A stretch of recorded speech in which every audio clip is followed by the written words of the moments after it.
everything starts with drawing for me. I have terrible visual memory, so I need to refer to things I've seen before, and it's good also to have the drawings as a kind of first step, a kind of towards making some decisions.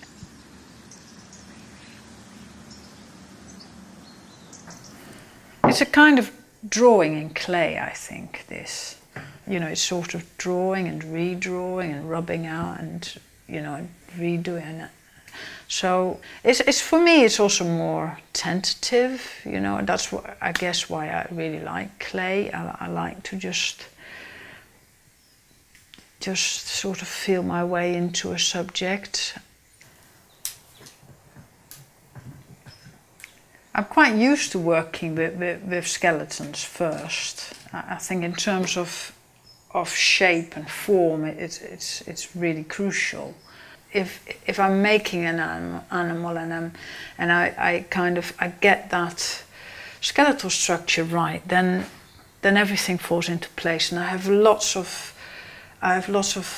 space to be creative and to play around and throw bits of textures on it or layers of clay on it and so on, because, you know, it kind of works inside, you know, it just... So once I get a bit further and I'm a bit happier with the structure underneath, I can kind of start layering up a bit more with some texture.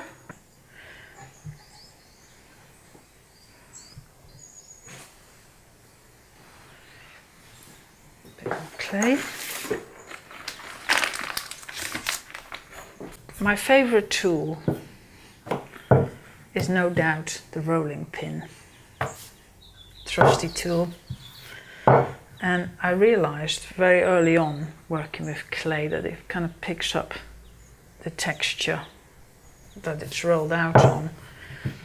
Maybe for this furry animal I want some more furry textures, so I'll put it this way around. I throw it in there. This really has a texture underneath, and then see how brave I am in terms of throwing it on, or whether that's completely wrong.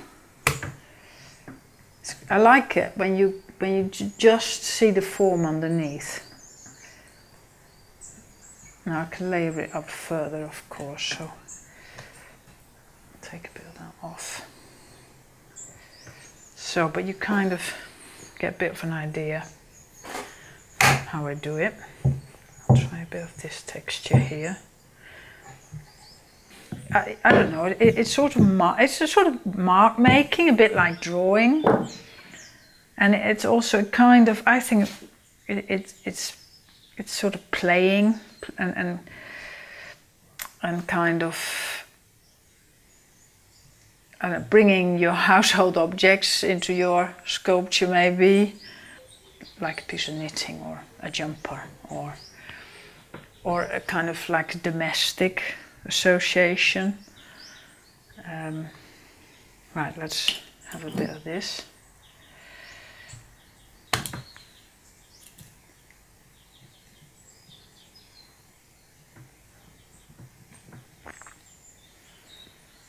So this is the opposite. This is kind of how I first discovered working, just by imprinting. So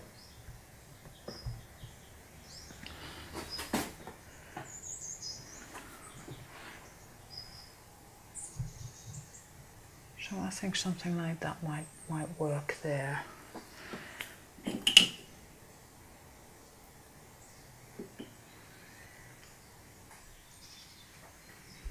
And the white hair is you know, meant to be scraggy, but a bit white, of course. And of course this clay is grey now, but it will go a beautiful white colour. So this is a very small ear, but I thought it might it might I might use it as a basis for a bigger ear, so drape something over it when this is set. So in this one I made earlier, I like that sort of really mad quality of it. So I think it's a sort of trickster character, and which is in stories is sort of my favourite really. It's kind of, you know, always really lively and kind of mischievous and yeah, kind of poking fun. I might need to exercise a bit of patience to sort of let that dry a little bit before I kind of build up onto it. But this is the wonderful thing about clay. It has all these different stages of existence, from like sloppy like that to this sort of ceramic hard form. But yes, it's much more rabbit-like, I mean hare-like I should say already, isn't it? Dobbie and the Hare. There is an account of a sinister spectre known as the White Dobbie, which was said to appear on stormy nights on the coastal road from Bardsey to Rumpside. It looked like a gaunt, weary pilgrim with sorrowful face and feverish eyes, and would hurry along the road without ever speaking to anyone. Ahead of it ran a ghastly-looking, scraggy white hare with bloodshot eyes. The sight of this hare would terrify any dog and cause it to flee, howling.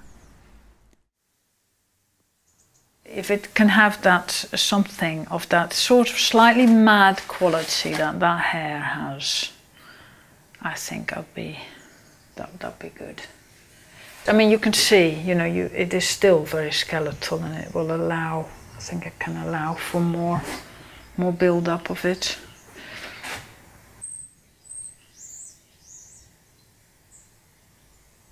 It's not magically there. You can kind of go and say, oh, it's a hare, and you can go close up and say, oh, look, and it's a little lump there, and it's a little thumbprint there, and there's a little sausage there, and I mean, there's nothing that bores me more than seeing a painting where you can't see any brush marks, definitely. And it's all the life of the paint, isn't it? And so here it's the life of the clay. But yes, I mean, that's definitely kind of how I came to this way of working. It was from realizing, working really small and realizing that every little lump, every little smudge had a meaning, and then working bigger that you know, I realized that if I wasn't careful, I'd lose that. And every material has its life, its own kind of rules, you know, so it's kind of playing, you know, yeah, sort of getting to know those qualities, and I think you get to know them through playing with them.